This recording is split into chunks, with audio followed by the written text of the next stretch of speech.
الحمدللہ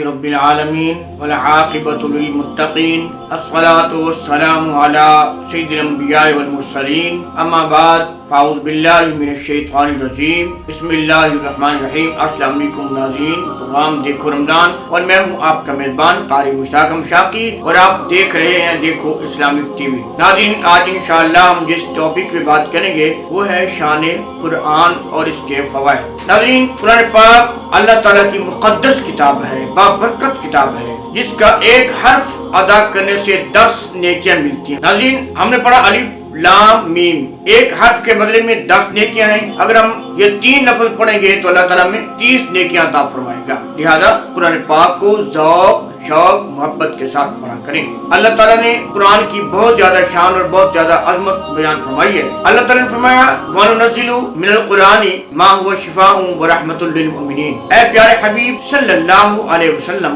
ہم نے قرآن پاک کو جو نازل کیا ہے اس میں ہم نے مومنین کے لیے شفا رکھی ہے، برکت رکھی ہے، رحمت رکھی ہے۔ ناظرین، قرآن پاک ایسی بابرکت کتاب ہے کہ اس کو پڑھیں گے پھر بھی ثواب ہے، اس کا دیدار کریں گے پھر بھی ثواب ہے، اس کو سنیں گے پھر بھی ثواب ہے۔ حضرت سلیمان فارسی رضی اللہ تعالیٰ عنہ، آپ کا بیٹا بیمار ہو گیا اور اپنے بیٹے کا علاج کروایا، ڈاکٹروں سے، طبیبوں سے، حکیموں سے، سمجھدار لوگوں سے، آخرکار تھک گئے، پریشان ہو گئے۔ حضور احمد دو عالم صلی اللہ علیہ وسلم کی خدمت عالیہ میں حاضر ہوئے، کیا عرض کیا یا رسول اللہ صلی اللہ علیہ وسلم، میں بہت پریشان ہوں، میرا بیٹا بیمار ہے، بڑے علاج کرائے، حکیموں کے پاس میں لے کر گیا، طبیبوں کے پاس میں لے کر گیا، ڈاکٹروں کے پاس میں لے کر گیا، لیکن حضور میرا بیٹا ٹھیک نہیں ہو رہا، آئے دن کمزور ہوتا جا رہا ہے، لاچار ہوتا جا رہا ہے، بیمار ہوتا جا رہا ہے۔ اب تو اس کی یہ صورتحال ہے کہ اپنے ہاتھوں سے نہ کچھ کھا سکتا ہے نہ کچھ پی سکتا ہے، ہم اس کو خود کھلاتے پلاتے ہیں۔ میرے آقا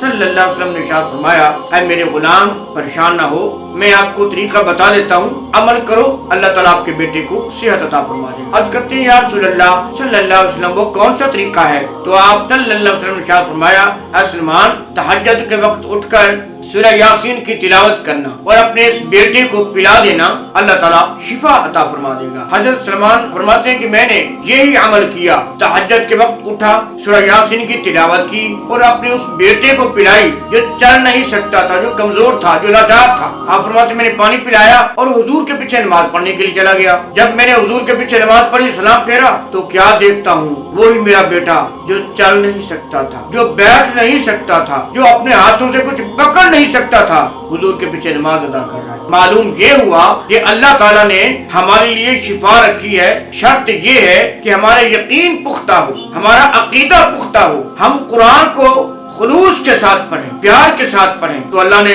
اس میں ہمارے لیے بہت کچھ رکھا ہے، نیکیاں بھی ہیں، ثواب بھی ہیں اور شفا۔ ناظرین، حضور احمد دو عالم صلی اللہ علیہ وسلم ارشاد فرماتے ہیں، قرآن پاک وہ لارب مقدس کتاب ہے کہ جس کو آپ پڑھیں گے، جیسے پڑھتے رہیں گے، پڑھتے جائیں گے، ہر بار آپ کو نیا خزانہ عطا ہوگا، ہر بار آپ کے علم میں بہت سی نئی چیزیں آئیں گی اور اس میں بہت کچھ اللہ نے رکھا ہے، بلکہ سب کچھ اللہ نے قرآن پاک میں رکھا ہے۔ اس لیے ناظرین، قرآن کی تلاوت کیا کریں، خود بھی پڑھا کریں، بچوں کو بھی کہا کریں۔ اب ہمارے جو حالات ہیں وہ اس طرح کے بن چکے ہیں، ہم قرآن پاک تو خرید لیتے ہیں مارکیٹ سے، لیکن اس کو محفوظ کر کے الماری میں رکھ دیتے، یا 10-20 قرآن پاک لیے اور مدرسہ میں بھیج دیے یا مسجد میں جا کر رکھ دیے۔ بھائی، اس کو ہم نے بھی پڑھنا ہے، یہ پڑھنے کے لیے آیا ہے، اس کو کسی اور نے نہیں پڑھنا، ہم نے پڑھنا ہے۔ ہماری صورتحال یہ ہے کہ ہمیں ٹائم ہی نہیں، رسالے پڑھنے کے لیے ٹائم ہے، ناول پڑھنے کے لیے ٹائم ہے، انگلش کی کتابیں پڑھنے کے لیے ٹائم ہے، کہانیاں پڑھنے کے لیے ٹائم ہے، اسٹوری پڑھنے کے لیے ٹائم ہے، کسی کی ہسٹری پڑھنی ہے اس کے لیے ٹائم ہے۔ اگر ٹائم نہیں ہے تو قرآن کی تلاوت کے لیے نہیں ہے، اگر ٹائم نہیں ہے تو نماز کے لیے نہیں ہے، اگر ہمارے پاس ٹائم نہیں ہے